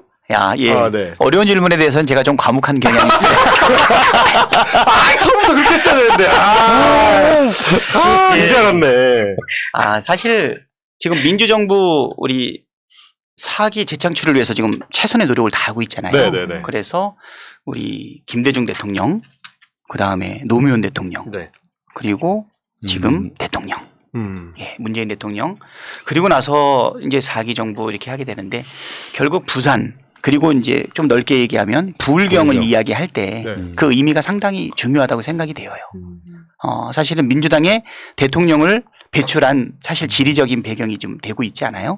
그래서 이 부산이 전략적 정말 요충지다 이런 생각이 들고 뭐 저보다는 우리 박인영 의원님이나 박재호 의원님이 훨씬 더 잘 알고 계시겠지만 아까도 말씀을 했지만 우리가 이 40%를 넘어본 적이 한 번도 없잖아요. 네. 그렇죠. 대선 기준으로 보면 대선 그렇죠. 기준으로 대선 기준으로 보면. 보게 되면 그리고 또 우리 시의회도 그렇고 저희가 2018년 지방선거에서는 그래도 많이 약진을 해서 지금은 조금 나아졌지만 사실은 뭐 아시는 것처럼 또 우리 전 시장의 또 좀 불미스러운 사건 때문에 지금은 또 부산이 많이 위축되긴 했어요. 18년에는 굉장히 약진했었는데. 굉장히 그렇죠. 약진했었죠. 예.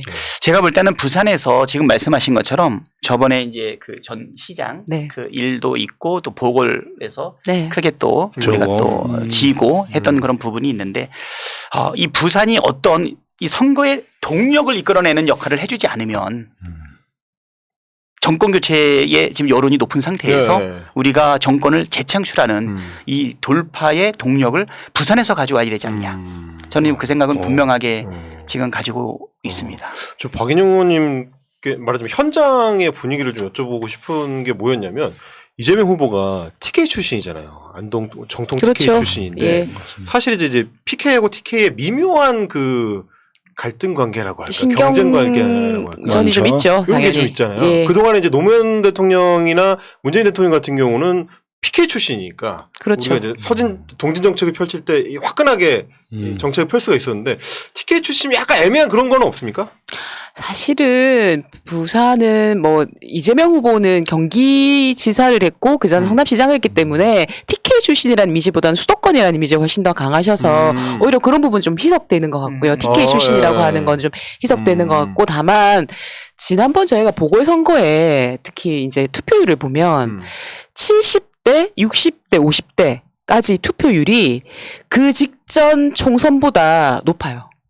아, 총선보다도 높아. 총선보다 보궐선거인데 70대, 60대, 50대들은 더 많이 나왔어요. 완전히 투표하러 더 결집한- 많이 나오셨어요. 근데 이 세대들이 압도적으로 국민의힘 지지가 높아요. 네. 근데 이것은 저는 그 이제 보수층들의 어떤 위기감을 의미하는 거라고 생각해요. 네. 무조건 투표장에 나가는 거죠.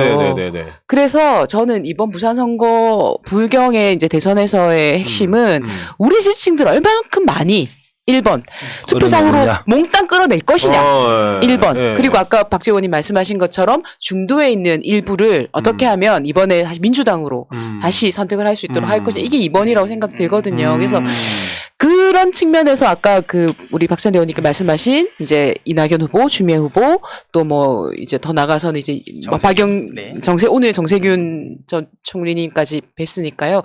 일단 우리 내부를 하나로 만드는 하나가 굉장히 지금 시급한 일이다. 단단하게 만드는 일이 시급한 일이다는 생각은 들어요. 선거는 이제 볼 때 네. 저는 시작을 하면 세 가지 이야기를 하는데 일단 적은 외부에 있는 것이 아니라 우리 내부에 있습니다. 내부에 있죠. 우리가 똘똘 뭉쳐야 돼요. 일단은 무슨 일이더라. 맞습니다. 둘째는 이제 우리 내부에서 내가 실세다, 내가 도와줬으니까 이런 사람들이 뒷자리를 물러나야 돼요. 그러니까 외부에서 들어오는 사람을 더 대우를 해주고 대접을 해주면서 쫙 하고 또 이제 후보는 네. 참모들이 이야기하는 이야기를 잘 들어야 됩니다. 이게 이제 아집이 생기고 고집이 생기면 오히려 그것 때문에 잘못될 수는 있는데 네. 부울경 같은 경우는 이렇습니다. 수도권에 부울경 출신들이 많이 살거든요.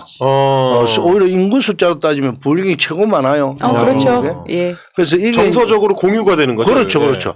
그래서 이런 이제 새날이나 이런 방송에 수도권에서 보는 사람들이 부산에도 전파해주고 또 부산에 있는 계시는 분들이 전파해줘야 되는데 부산에 지금 현재 뭐 아까 박인영 의원님도 말씀하셨듯이 연세 많으신 분들은 이제 어쨌든 뭐 좀 지금 저쪽 당이 많을 거 아닙니까? 네. 하지만 우리 지지층도 어느 정도 있거든요. 우리가 한 30%, 저쪽에 한 40%. 뭐 이 정도 딱 보면 되지 싶어요. 전체적으로 볼 때. 근데 나머지 이제 그 빼고 나면 40%가 어쨌든 지금 30%가 있잖아요. 네. 이 30%를 얼마만큼 땡겨오느냐. 그래서 이번 목표는 전번에 노무현 대통령 때 29%, 문재인 대통령 때 39%까지 우리가 받았습니다. 네. 그래서 이번 뭐 대선에 적어도 우리가 한 40%, 45% 이상은 받아야지. 40%, 45%. 받아야지 우리가 이재명 후보한테 큰 소리를 칠 수 있잖아요. 부산을 위해서 이런 거 해도 이때까지 가덕도 못먹은 문재인 한 거 다 맞아 좀 해주고 2030도 하고 그래야 부산이 발전하고 젊은 친구들이 떠나지 않는 도시를 되려면 변화를 해야 될 거 아니냐. 이런 이야기를 끊임없이 어르신들한테 자식들은 그 땅에 살고 싶게 하고 부산에 있고 싶게 하고 변화를 하기 싫고 그럼 어떻게 이게 부산이 발전하겠느냐. 변화를 하려면 어쨌든 우리가 해왔던 이걸 완성해야 된다. 그런 뜻에서 이제 설득을 하면서 부산의 좀 중도 세력들을 조금 중도 중에서도 연세 좀 드신 중도를 우리가 좀 끌어오는 작업도 함께 해야 된다. 근데 저는 그래서 의원님, 저 형님 말씀하신 걸 딱 받아서 말씀하자면, 뭐, 박인영 의원님도 그 말씀해 주셨는데, 우리 지지층은 최대 결집을 시키고, 선거라는 기본적으로는 상대 지지층은 최대한 이완을 시켜야 되는 건데, 지금 PK 쪽에 뭐, 걸치고 있는 분들한테 제가 이제 따로 이제 물어봤을 때, 이재명이 무섭다 이거예요. 그런 얘기를 하는 사람들이 있더라고요. 그러니까 우리 쪽 지지층에서 윤석열을 엄청 싫어하는 것 중에 하나가 너무 강성이라 만약에 집권하게 되면 공포정치를 할 것이다. 공포정치를 할 거다. 근데 이제 반대쪽으로 PK 쪽에 이제 계신 분들, 온건하신 분들이 봤을 때는 이재명이 너무 세니까 이재명이 만약에 집권을 하면은 우리가 씨도 안 남을 우리 것이다. 씨도 안 남고 다 쓸어버리려고 하는 거 아니야? 이런 이미지가 있더라고요. 요건 어떻게 생각하세요? 부울경에서요. 부울경에서. 부울경에서 이재명이 집권을 하게 되면 무섭다. 무섭다. 뭐 어떻게 막 엄청 세게 하는 거 아니냐. 부울경 경제가 괜찮아요. 먹고 살만해요. 아니, 그러니까 부울경 경제가 먹고 살만하고 기득권자들이 대다수고. 그 먹고 살만한 사람들이 이때까지 부울경을 주도해왔거든요. 그렇죠. 그분들이 가지는 공포인 것 같아요. 그분들의 공포겠죠. 우리의 밥그릇을 네. 쟤는 진짜 뺐을 것 그 같아요. 무슨 얘기냐면 그거 괜찮다. 왜냐면 이야기를 너무 잘해서 너무 말하자니까 또 당했어. 예. 아니 이거는 그냥 제가 사실 뭐 부산의 네네. 전문가는 아니고 네네네네. 우리 박재호 의원님이나 우리 박인영 의원님이 너무 잘 아실 테니까. 근데 그 공포가 글쎄요. 일단 공포는 좋은 거는 아닌데 그 무슨 얘기냐면 부울경 전체가 산업화 이후에 그냥 지금까지 호황을 누려가면서 전국에 있는 부를 다 땡겨와 가지고 수도권도 부러워하는 기득권 부르주아 성을 만들어 놨는데 갑자기 이재명이 집권을 해가지고서 부울경의 기득권 세력을 해체한다. 그렇다라고 하면 그 혜택을 누가 누리냐? 사실 그걸 한번 생각해 볼 필요가 있다고 기득권이 아닌 생각하거든요. 사람들이 누리게 되는. 그렇죠. 예. 그런데 내가 볼 때는 이재명이 두렵다라고 하는 생각은 일단 첫 번째 막연한 공포인 것 같고요. 네네네. 근데 그거는 이 막연한 공포는 이재명이 얼마나 합리적인가를 살펴보면 좋을 것 같아요. 일단 경기도의 계곡 정비, 그 뭐 어느 기초지방자치단체가 네네. 내가 먼저 했다, 그거 인정하잖아요. 네네네. 사실 좋은 정책은 같이 쓰는 거니까. 그렇죠. 그런데 누구도 불가능하다고 생각했던 먹고 사는 문제, 계곡에 먼저 자리를 잡아가지고서 관광객들로 하여금 이용하게끔 만들고 사실은 돈을 받는. 불공정한 그런 네, 거래 그렇죠. 관행이 일어났는데 저거는 누가 해도 안 될 것이다. 뭐 거의 수십 년 동안 있어 왔던 네. 일이니까. 근데 이것을 10개월 동안 준비하고 3개월 동안 집행을 했는데 거의 97% 정도를 이행을 했거든요. 그건 뭐냐면 대안을 제시했기 때문에 그래요. 막무가내로 부신다라고 하고 막무가내로 집행한다 그러면 극렬한 저항이 일어날 수밖에 없는데 대안을 제시했다는 것이죠. 계곡에 점거해서 불법적으로 영업을 하지 않아도 먹고 살 수 있는 길을 만들어주거나 네. 대안을 만들어주거나 이전할 수 있는 공간을 만들어주거나 합리적인 안을 줬다고 나는 생각이 되거든요. 근데 저는 아마 산업화 시대 이후에 부울경이 네. 아마 수도권 집중 현상에 대해 가지고 아마 양극화도 느끼고 네. 지방 소외 의식을 갖는 게 부울경의 전반적인 정서가 아닐까 진짜 싶거든요. 정서다. 네. 그렇죠. 그러니까 오히려 이재명은 이 부울경이 생각하고 있는 정말 뭐 메가시티라든가 그다음에 뭐 우리 가덕도 신공항을 한다든가 또 북항 뭐 재개발이라든가 이런 것들을 통해서 그동안 산업화 과정에서 잠깐 반짝하고 네. 그 이후에는 수도권에 사실은 이렇게 차별성을 많이 느꼈던 이런 부분에 있어서 오히려 국토의 균형 발전을 이룰 수 있는 이 부분에 사실은 힘을 더 가할 수 있기 때문에 제가 볼 때는 기득권자들이 갖고 있는 이 불안함은 합리적인 대안을 제시함으로 인해서 공포를 낮출 수 있고 오히려 기득권에 들어가 있지 못했던 일반 서민들한테는 국토의 균형 발전 또는 메가시티라든가 네네. 또는 우리 가덕도의 신공항의 조기착공 등을 통해 가지고 오히려 균형 잡힌 발전을 해나갈 수 있다라고 하는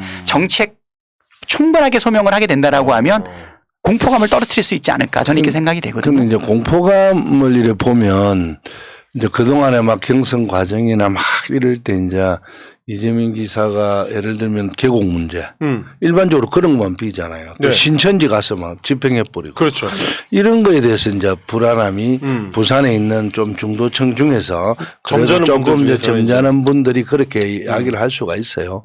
근데 알고 보면 이재명 후보만큼 실용적인 사람이 없을 거예요. 왜냐하면 어떤 일을 할 때 이 이제 후에 다음에 생길 일까지 준비를 해 나가는 네. 이런 과정을 제가 여러 군데서 봤거든요. 계곡 문제도 아까 이야기했듯이 대안을 제시해 놓고 그분들에게 이야기를 하는 거고 또 어떤 대안이라도 이게 국민들한테 안 맞다 싶으면 바로 인정을 하면서 자기가 후퇴를 하면서 새로운 대안을 제시하는 이런 모습을 아마 이 경선 과정 끝났으니까 이제 본선에서도 많이 빌 겁니다. 네네. 그러면 부산에 계시는 좀 아까 그런 분들도 아 저분은 좀 그렇지 않구나 하는 생각이 들 건데 지금은 이제 막연하죠. 왜냐하면 경선할 때 또 저쪽 그 소위 말해서 보수 매체나 모든 것이 집중적으로 그렇죠. 이렇게 네네네. 하니까 부산은 또 조중동을 너무 많이 보잖아요. 네네네네. 그것 때문에 요걸 들어묻지만 너무 많이 봐서 TV도 매일 조선 TV만 봐요. 아, 그렇죠. 어르신들이 네. 세뇌가 돼 세뇌가. 근데 부산에 갖고 있는 문제는 사실 아주 고질적인 문제거든요. 누구도 해결을 잘 하지 못했던.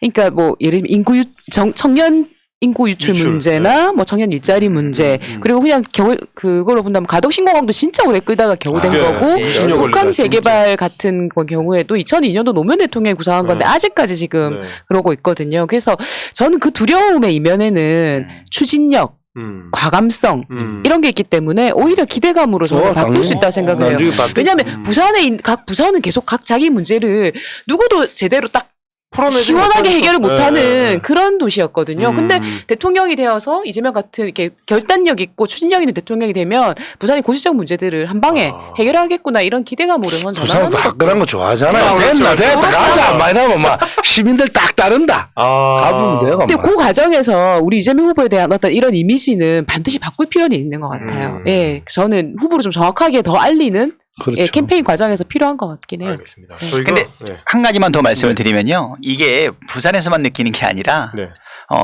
아주 강한 네. 민주당 지지 세력인 광주에서도 몇몇 시민들을 만났는데 그렇죠. 광주 시민도 저한테 물어봐요. 저기 음. 박찬대는 회계사 출신이니까 경제를 아는 사람인데 네네네. 옆에서 지켜봤던 이재명은 어떠냐. 음. 우리 경제인들은 좀 불안하다. 그렇죠. 근데 그 홀랑 뺏어갈까봐. 네. 그래서 그 정치적인 성향은 당연히 민주당 지지자인데 이재명의 그 강한 드라이브가 어쩌면 우리들이 평생 읽어왔던 부분에 어떤 큰 혹시 불이익이 발생할까봐 두려운 부분이 있다 해가지고 굉장히 오랫동안 대화를 나눴던 적이 있었거든요. 그것은 아마 막연한 선의견이라고 생각이 되고요. 지금 박재호 의원 말씀하신 것처럼 형님 말대로 가장 합리적인 대안을 주기 때문에 오히려 맞아. 더 기업하기 좋지 않은가. 네, 맞습니다. 그 부동산 개발 관련된 거 요새 막 전국을 떠돌고 있는데 사실 민간 영역에서 부동산 개발 일정한 부분 그거 필요하거든요. 하죠. 문제는 뭐냐면 불로소득을 발생시키는 구조라든가 정부의 비대칭 기득권자의 어떤 이런 유착 이런 거로 발생하는 부분들을 공공으로 환수하면 되는 거거든요. 오히려 부당한 규제라든가 또는 비합리적인 대안 제시로 인해 가지고 묶여 있는 이런 부분들을 생각을 하면 기업하는 사람들이라든가 아까 말했던 두려움을 막연하게 갖고 있는 사람들한테도 가장 좋은 대안을 제시할 수 있다라는 생각이 들고 지금 정말 20년 이상씩 된 거 가덕도 그렇죠. 이거 조기 착공 누가 할 수 있겠어요? 그렇죠. 예, 그리고 북한 재개발 부울경 메가시티 네. 이재명 약속하면 네. 반드시 하고요. 엊그저께 이제 경기도지사도 그만뒀는데 공학 이행률 98%라고 얘기를 해요. 네. 그래서 아마 이번에 무조건 공약이 다 이을 거예요. 믿어도 좋을 것 부산을 같고요. 위해서. 예, 예. 가덕도 신공항 들어가죠. 들어가죠. 부울경 북한 문제 들어가죠. 북한 문제 들어가죠. 메가시티. 그다음에 메가시티 들어가죠. 네. 그다음에 2030 엑스포 무조건 한다. 네. 이재명 후보가 대통령 되면 직접 전 세계를 다니면서 그 활동을 하는지도 지켜보고 공약 이행 실천. 경선 과정에서 불경 공약 발표하면서 이 얘기 다 하셨고요. 2030 월드 엑스포 같은 경우에는 본인이 직접 세일즈를 하러 다니겠다고까지 약속하셨기 부산 때문에 시민들 지금 보고 계시죠? 예, 부산 그 시당위원장이 지금 빚을 지우겠다. 빚을 라는 지금 공언을 하고 있습니다. 대통령을 만들어서 코를 끼겠다. 네. 그렇지. 대통령을 만들어가지고 잔뜩 짐을 지워서 이 해결해라. 이렇게 공약에다가 집어넣겠다. 이렇게 공약을 하고 있습니다. 마지막으로 그럼 저희가 시간이 다 돼가지고 그 의원님께서 네. 생각하시는 네. 이재명 후보와 민주당이 부산에서 승리를 하기 위한 방안 이런 고상을 갖고 있다. 요거 마지막으로 이제 정리를 해주신다면 최고 어려운 이야기네. 그러게. 그렇게 조용해져. 갑자기 급격히 말수가 지금 어려운 문제가 나오니까 이제. 네네. 이러면 시간을 버시면서 지금 답변을 준비하고 아니 계시네. 아닙니다. 이거 그 정도는 안 되고 부산에서 승리하기 위한 절묘한 전략은 딱 일단은 박지호를 모시고 잘한다. 박인영을 모시고 잘한다. 공을 얼른 넘겼다 지금. 부산 선대위를 어떻게 구성하느냐 거기에 승부가 있다고 생각이 되고요. 네. 그다음에 또 하나 뭐 이거 뭐 피해갈 수 없는 부분이잖아요. 제가 대변인이 뜬 이유가 뭐 때문에 그러냐면 대장동 때문에 그래요. 아, 좀 비슷하지 않나요? 대장 대변 뭐 좀 비슷하지 않나요? 아무도 안 비슷한데 혼자 비슷한 이게 아무튼 이 대장 이슈가 터져가지고서 정말 대장 이슈다 보니까 다른 게 다 죽었는데 저는 이 대장동 이게 터지고 난 다음에 뭘 생각을 하냐면 우리가 뭐 민주당 지지자들은 뭐 검찰개혁, 언론개혁 이런 거 얘기가 됐는데 그거는 기득권의 한 분파들을 이렇게 얘기하는 거잖아요. 그렇죠. 근데 이 부동산과 관련된 거는 우리 시민들의 먹고 사는 문제와 주거 이것과 관련된 민생의 직접적인 뭐 이렇게 박탈감으로 연결되고 있는 심각한 부분이고 두 번째는 뭐냐면 이거는 정말 금융, 그다음에 언론, 그렇죠. 그리고 검찰, 그다음에 관료. 공직자 예. 뭐 이런 사람들이 다 연결돼 가지고 이루어지는 기득권 연합 세력에서 이루어졌던 부분들이고 이게 민생에 아주 영향을 미치고 심리적으로도 사람들한테 얼마나 박탈감을 주고 있어요. 그럼요. 이거를 극복할 수 있는 근본적인 기회이거든요. 그래서 많이 비교하는 게 뭐냐면 이제 LCT하고 네. 대장동을 많이 대장동을 비교를 비교하는 해요. 거죠. 네. 결국 공익환수의 의지 이거 되게 중요하거든요. 결국은 더 이상 우리 대한민국의 공동체가 발전하기 위해서는 양극화로 안 된다는 거죠. 야. 그러니까 이제 기득권 세력과 기득권 세력이 갖고 있었던 네. 공공이익에서 뺏었던 부분들. 불로소득은 누군가의 눈물이라고 이야기를 하잖아요. 그렇죠. 그래서 이 부산도 모든 사람이 대동세상으로 살 수 있는 공동체를 유지하기 위한 공정사회를 구현하는 이런 부분들 그다음에 아까 말씀드렸던 실용적으로 부산의 오래된 이 수건 사업들을 어떻게 진행해 나갈 것인가 이 부분이랑 가장 중요하다고 보고요. 그거를 적절하게 푸시하고 감시하고 그리고 깊이 연대할 사람은 여기 박재호하고 박인영이 아닌가. 이게 우리가 가지고 있는 비장의 무기다 이렇게 생각이 됩니다. 감사합니다. 오늘 말씀을 들어보니까 뭐 저도 이제 여러 가지 갖고 있었던 이미지들이 있는데 지금 좀 정리가 되는 것 같아요. 지금 이제 결국에는 기득권과의 싸움인 거고 이 일전 이후에 그동안은 기득권들이 다 차지하고 있었던 국가 이익을 어떻게 회수해서 다시 이제 시민들에게 분배할 것인가의 문제를 집중하겠다는 말씀인 것 같고 아마 특히 그 문제는 이제 부산에서도 가장 또 깊이 고민하는 부분이실 거라 그렇다면 이제 기득권이었던 적이 없는 이재명과 부산에서는 당연히 기득권인 적이 없던 박재호와 박인영이 단 한 번도 기득권인 적이 없었던 사람들끼리 아마 다음 정권을 위해서 이제 열심히 뛰어봐야 되지 근데 이 두 않을까. 분은 또 인물 기득권은 있잖아요. 감사합니다. 아, 진짜 대충 주옥 드립니다. 같다. 멘트 하나하나 마지막까지. 근데 우리가 기득권을 잘못 해석하면 안 되고 네. 불로소득을 취하는 사람들이 기득권이지. 그렇죠, 열심히 그렇죠. 해서 자기 생산, 자기를 열심히 해서 버는 사람을 잘 사는 사람을 기득권이라 하면 안 됩니다. 그래서 우리가 자꾸만 우리 진영이 기득권이라 뭐 잘 사고 다 이런 사람들의 기득권이다 이런 생각보다는 어쨌든 불로소득, 네. 가해소득을 많이 받으면 기업 의욕도 꺾이고 아무것도 안 하니까 이런 사람들이 기득권이지. 그렇죠. 열심히 해갖고 성공한 사람은 절대 기득권이 아니다. 그런 분들은 우리가 보호한다. 오히려 모델이 돼야 된다. 뭐 오히려 이런 모델로 시키더라고. 세금도 많이 마무리 너무 좋은데요 오늘. 네. 얼마나 좋느냐. 우리 형님이 방송이 너무 늘어가지고 늦었어, 지금. 네, 아이고, 그래서 전혀 아니고. 조금 걱정이 됩니다. 처음에 내가 까불기만 하지 마지막은 이쪽으로 쫙 그러니까. 가잖아. 그러니까요 지금 마무리가 지금. 아, 시간하고 기다렸잖아. 야. 너무 늘면 안 되는데 적당히 늘어야 되는데. 깔때기가 내 네. 입으로 있지 않고 이쪽으로 있잖아요. 하여튼 오늘 긴 시간 또 이렇게 함께 해주신 박찬대 의원님 너무 감사하고요. 저희가 오늘 처음 모셨는데 이분 이제 말씀하시는 양을 봤을 때 한 번으로는 원래 안 될 것 같아요. 네, 다음에 저희가 꼭 반드시 아무리 선거 때문에 바쁘시더라도 나와주셔야 됩니다. 58 부산행을 위해서. 두 번은 좀 어렵고요. 네. 하루에 한 번만. 절대 안 지네. 네. 모셔보도록 하겠습니다. 정말 감사합니다. 네. 그리고 부산에서 오늘도 비행기 타고 오신 네. 박인영 의원님 정말 감사드리고 네. 우리 행님은 뭐 예. 저와 항상 함께 감사합니다. 고맙습니다. 네. 함께 해주신 분들 다 감사합니다. 강성애님께서도 국민 세금을 축내는 자가 배신자다, 배반자다 이제 이런 말씀 하셨고요. 위용환님께서도 박찬대 의원님 믿음이 가네요. 느낌표 2개 주셨습니다. 리디아님께서도 박인영 의원님 응원합니다. 정용수님은 세 분 다 박재호, 박인영 힘내세요. 이렇게 하셨습니다. 감사합니다. 저에 대한 응원이 없습니다. 성을 받으러. 기억하겠습니다, 여러분. 네, 감사합니다. 오늘도 이 긴 시간 함께 해주셔서 감사하고요. 저희는 다음 주 수요일에도 변함없이 오후 3시에 또 얼마나 빵빵한 게스트와 함께 돌아올지 좀 기대를 해 주십시오. 다음 주에도 598 부산행 함께 하겠습니다. 여러분 함께 해주셔서 감사합니다. 예, 고맙습니다. 감사합니다. 고맙습니다. 노래를 못 들었네요. 바이러스에게는 마스크가 없다. 어서 가자 바이러스보다 먼저. 그러니 내일보다 먼저 가자. 우리들의 희망을 형제이게 하자. 설령 그것이 내일이라 해도 현재로 저들을 물리치자. 바이러스에게는 마스크가 없다. 어서 가자 바이러스보다 먼저. 바이러스에게는 마스크가 없다. 어서 가자 바이러스보다 먼저.